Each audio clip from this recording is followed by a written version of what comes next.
Baik saudara-saudara, saya masih ingin melihat firman Tuhan minggu lalu, tapi tentang rasa tertolak. Tapi dalam sisi yang berbeda, saudara. Artinya begini, motivasi hidup setiap orang itu harus ada.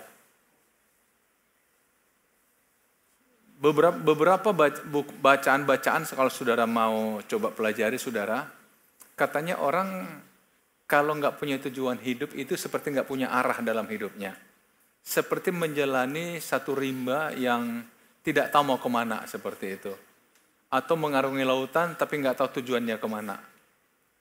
Yang penting ya kemana aja angin bertiup, kemana aja air membawa saya ya ikut aja gitu kan. Jadi akhirnya nyasar kemana-mana, ketika tersadar dia merasa kok saya membuang waktu saya gitu ya. Saudara-saudara, waktu itu mahal. Saya berharap kita semua setuju. Waktu itu berharga. Ya. Kadang-kadang kita baru terasa setelah mulai umur, bahwa ternyata udah sekian tahun saya hidup gitu ya. Udah apa yang saya dapat. Tapi hari ini saudara saya ingin bicara tentang selalu berhasil. Selalu berhasil. Mungkin agak tendensius ya, kok selalu berhasil sih. Kok kayaknya perfect banget hidup ini, kok selalu berhasil.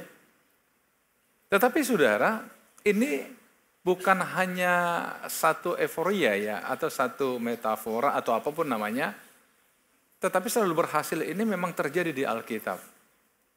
Alkitab itu yang ditulis selama 1500 tahun. Kalau saudara mau tahu, Alkitab dari kitab Kejadian sampai kitab Wahyu itu memakan waktu 1500 tahun penulisannya. Berarti juga itu menceritakan peristiwa kehidupan selama 15 abad itu. Jadi apa yang terjadi di masa-masa itu dicatat dalam Alkitab. Baik orang yang gagal maupun orang yang berhasil. Baik orang yang takut akan Tuhan maupun orang nggak mau tahu tentang Tuhan. Dicatat semua di sana. Paulus mengatakan semua itu dituliskan supaya kita punya tempat belajar atau punya materi pelajaran lah untuk kita di hari-hari ini. Jadi di dunia kita sebenarnya tidak ada hal yang baru, hanya perulangan, cuma dalam versi, dalam bahasa yang berbeda, dalam situasi yang berbeda. Nah, kalau kita bicara misalnya selalu berhasil, saya ambil contoh di Alkitab, mengapa saya menggunakan tema khotbah selalu berhasil di dalam Kejadian pasal 39 tentang kehidupan Yusuf. Adapun Yusuf telah dibawa ke Mesir dan Potifar seorang Mesir, pegawai istana Firaun kepala pengawal raja, membeli dia dari tangan orang Ismail yang telah membawa dia ke situ. Tetapi Tuhan menyertai Yusuf sehingga ia menjadi seorang yang selalu berhasil dalam pekerjaannya. Maka tinggallah ia di rumah tuannya orang Mesir itu. Selalu berhasil dalam pekerjaannya. Selalu berhasil dalam profesinya. Saudara-saudara, semua kita memilih kita mau jadi apa. Mau bekerja apa dan bekerja di mana. Itu kan semua pilihan kita, betul? Setiap orang harus memilih. Kalau ditanya kenapa kau harus bekerja, karena kau harus hidup. Karena aku perlu makan, karena aku punya keluarga, dan sebagainya. Sehingga saya memilih pekerjaan ini. Memang ada orang mengatakan begini, ada orang bekerja karena tidak ada pilihan lain. Tapi ada orang bekerja memilih pekerjaan itu. Kadang-kadang saudara, biasalah orang-orang yang belum punya pekerjaan datang ke saya, Pak Pendeta, tolong doakan supaya saya bekerja. Saya bilang bekerja nggak susah. Banyak pekerjaan, di gereja banyak kerjaan, saya bilang nyapu-nyapu.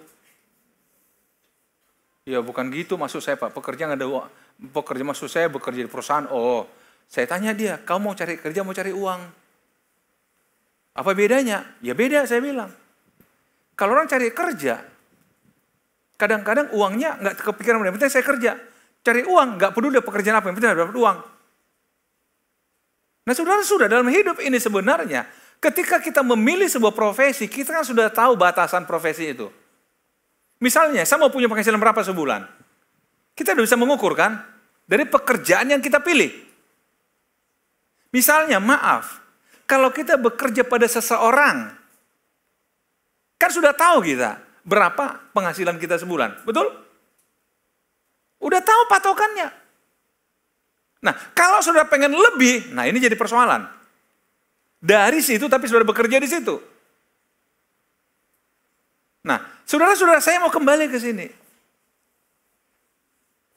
Tetapi Tuhan menyertai Yusuf sehingga ia menjadi seorang yang selalu berhasil dalam pekerjaannya.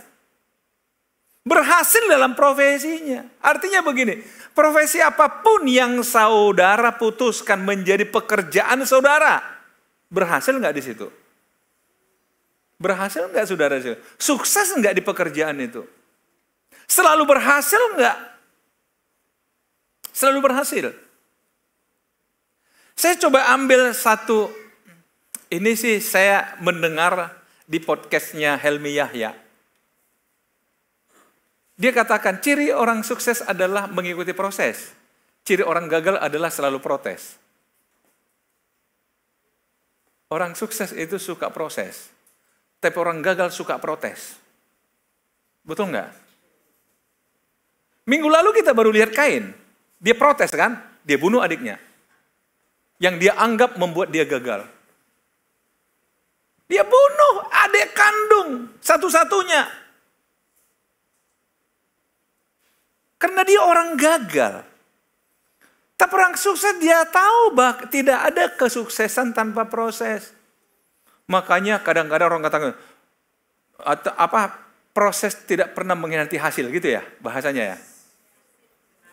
Hasil tidak mengkhianati proses gitu ya. Oh, terbalik saya. Hasil tidak mengkhianati proses. Artinya apa? Orang mulai paham antara hasil dan proses itu berbanding lurus. Karena keberhasilan itu bukanlah sebuah hadiah, tapi sebuah perjuangan. Betul? Juara itu bukan hadiah, tapi itu hasil memenangkan sebuah pertarungan, sebuah perlombaan. Selalu berhasil dalam pekerjaannya. Jadi jangan katakan, masa selalu berhasil? Nah nih, kita belajar Yusuf. Selalu berhasil dalam pekerjaannya. Kalau saudara lihat di ayat tadi, adapun Yusuf dibawa ke Mesir dan Potifar seorang Mesir pegawai istana Firaun, kepala pengawal raja, membeli dia dari tangan Rasulullah dan yang telah membawa dia. Sebagai apa dibeli? Sebagai budak, saudara. Saudara tahu konteksnya budak zaman dulu. Kalau nggak suka majikannya bunuh nggak ada masalah, nggak tuntut hukum. Karena membeli seperti membeli barang, saudara. Nggak suka buang. Zaman dulu. Dan Yusuf posisinya seperti itu, saudara. Tetapi dia prestasinya loh yang membuat dia berbeda. Selalu berhasil dalam pekerjaannya. Apapun yang dikerjakan berhasil. Apapun dikerjakan berhasil. Saudara-saudara, coba kilas balik kita ke belakang. Berapa banyak keberhasilan yang saudara sudah lewati? Jangan katakan gagal. Orang katakan gagal itu nggak ada. Menyerah iya. Seseorang tidak boleh dikatakan gagal kecuali dia menyerah. Oke, kita sekarang ganti. Saya nggak mau pakai kata gagal. Menyerah. Berapa kali saudara menyerah atas hidup ini? Dan berhenti di tengah jalan. Kemudian memulai lagi. Kenapa nggak dilanjutin? Masih ingat minggu lalu saya bicara Sylvester Stallone? Berapa kali dia gagal? 1.500 kali ditolak, tapi dia tidak pernah merasa gagal. Sampai akhirnya sekarang lihat, masih eksis sampai hari ini. Jadi saudara, jangan pernah katakan saya orang gagal, enggak. Kecuali engkau menyerah, engkau enggak gagal. Makanya saudara, Yusuf itu, latar belakang, dia bukan orang yang dikenal. Enggak dikenal Potifar.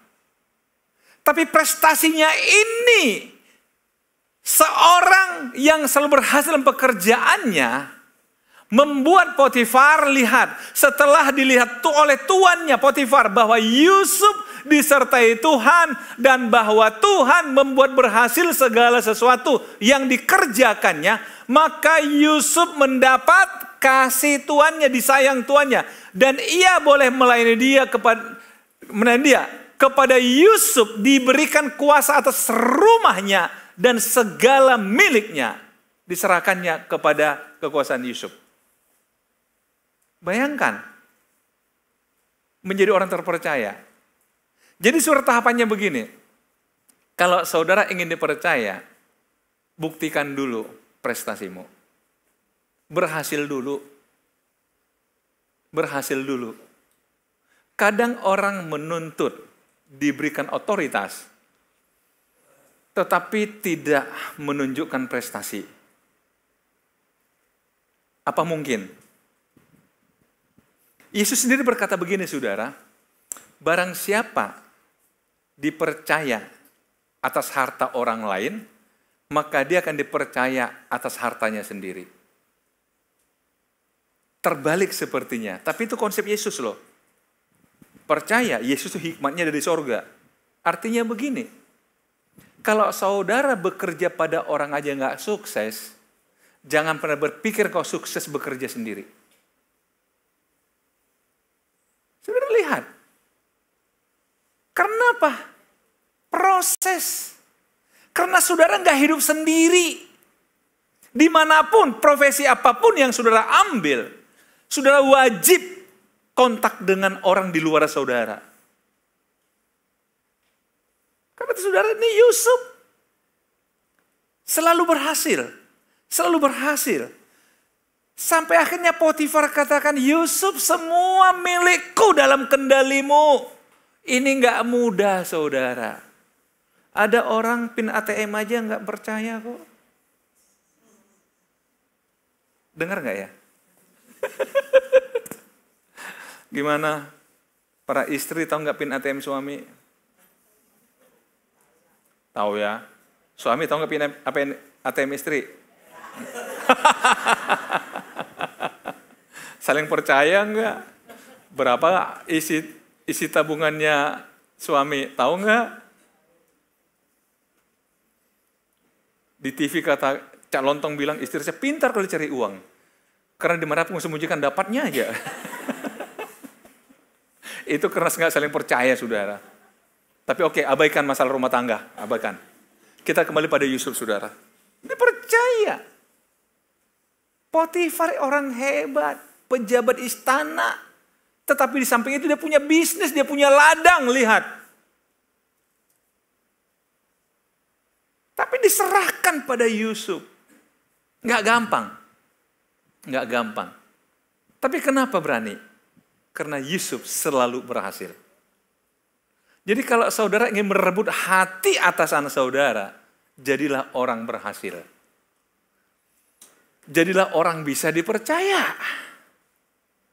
Nggak ada keraguan dari pimpinan kepada saudara. Saudara lihat.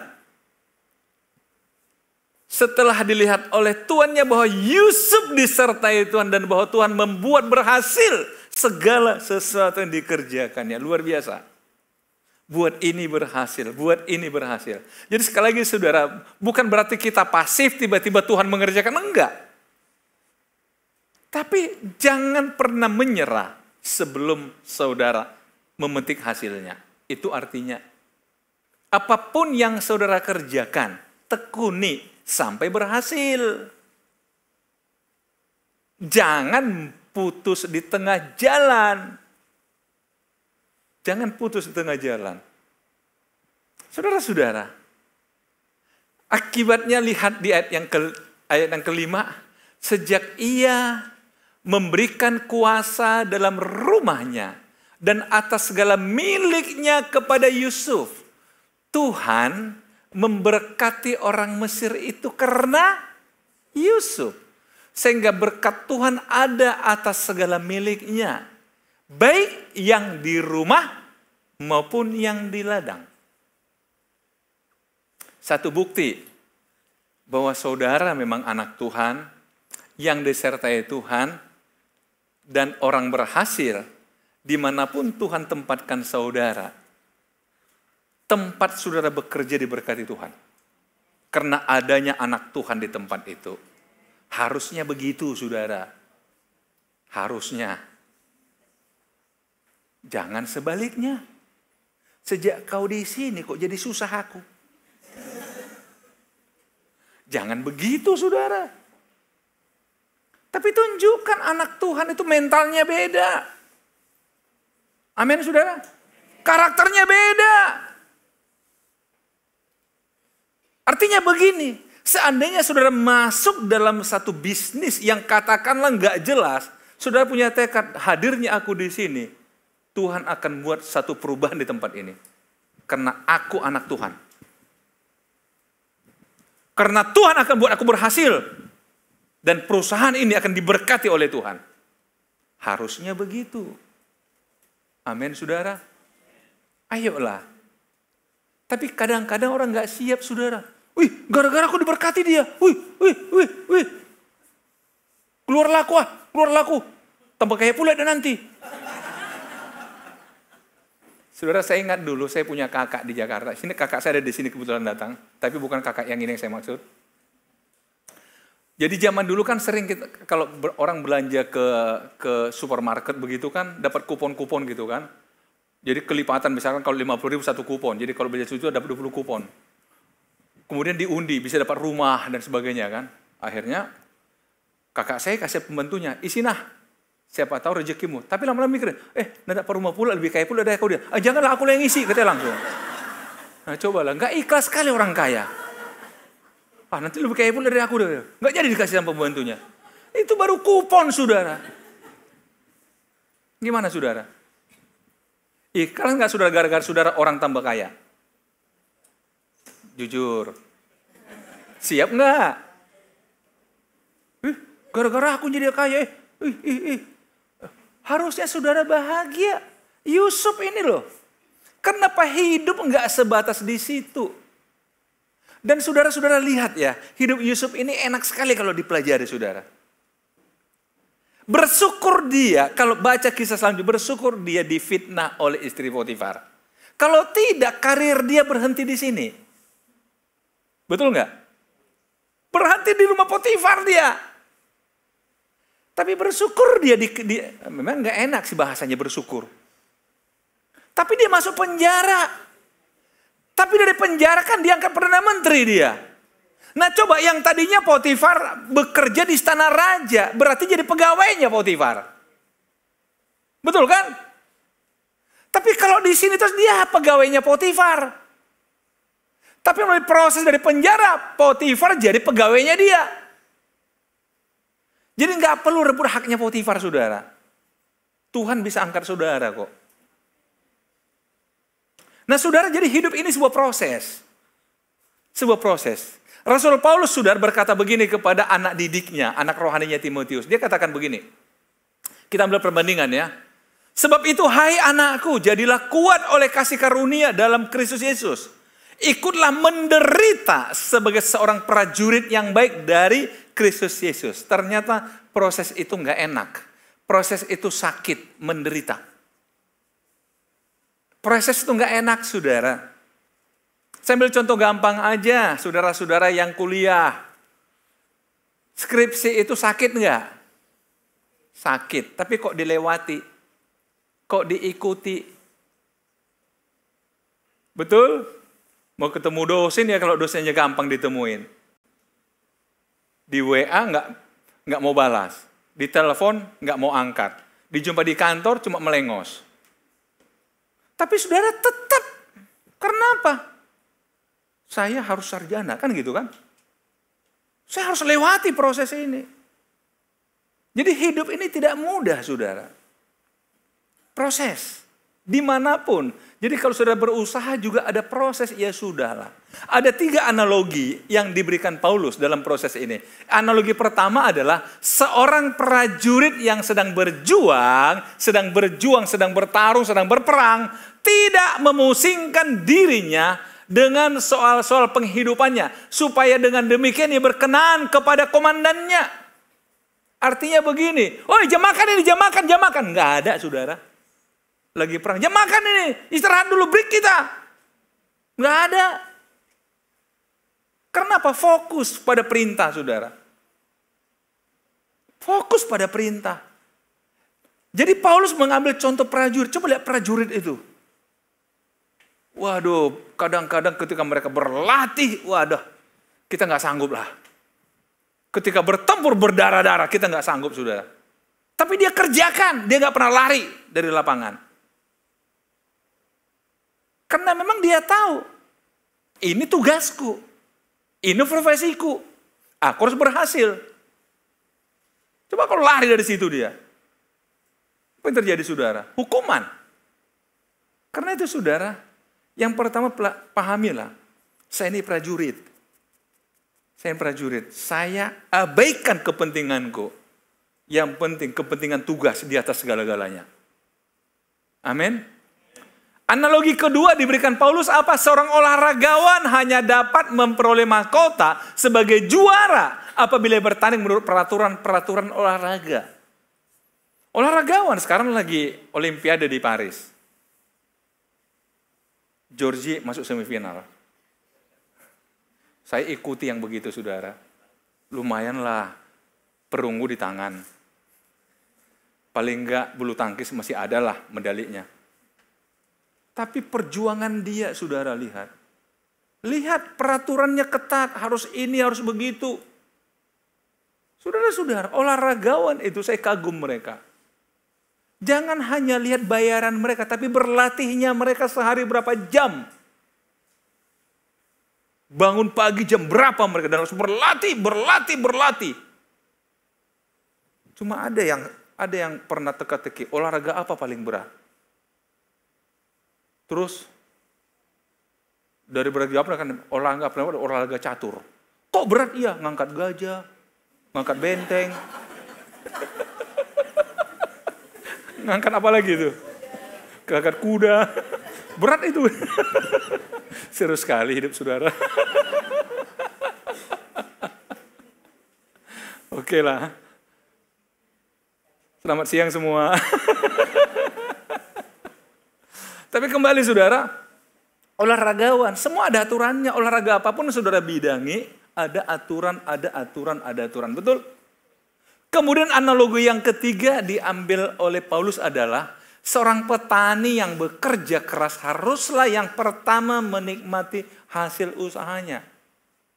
Orang kalau mau bersawah, saudara, waktu ke sawah, dia apa sawahnya sudah ready? Belum.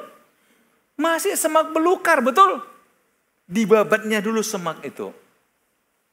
Kemudian dia cangkul tanah, dibulak-balik cangkul itu. Tanahnya. Setelah itu diairi. Baru ditanam semai, betul? Disemai, tanam padi. Baru nanti padi tumbuh, ya udah tumbuh lalang lagi. Bersihkan lagi lalangnya. Besar lagi, iya, ada lalang lagi. Mulai keluar bulurnya, mulai ada tikus. Lebih besar lagi, mulai ada banyak burung. Tapi dia sabar, diikutinya berbulan-bulan. Setiap hari lihatnya ladang ini. Karena apa? Dia tahu nanti aku panen. Walaupun dia capek jaga burung istilahnya ya. Apa jaga padi, saudara? Yang penting itulah itu. Dia ke sawah, saudara, burung diusir sana sini, pakai orang-orangan ini semua, tapi burung masih diusir ke sana. Kan enggak ada, oh, suka-sukamu burung, capek aku kau buat. Enggak ada gitu kan? Enggak ada, saudara. Tetapi semua jari lelah hilang ketika dia panen. Nah, ini panen ini. Ini Pulau Jawa ini, lihat seragamnya. Saudara-saudara, dia lupakan semua setelah dia panen. Itulah hidup. Kembali saudara, milikilah komitmen. Saya harus berhasil. Saya tidak mau menyerah.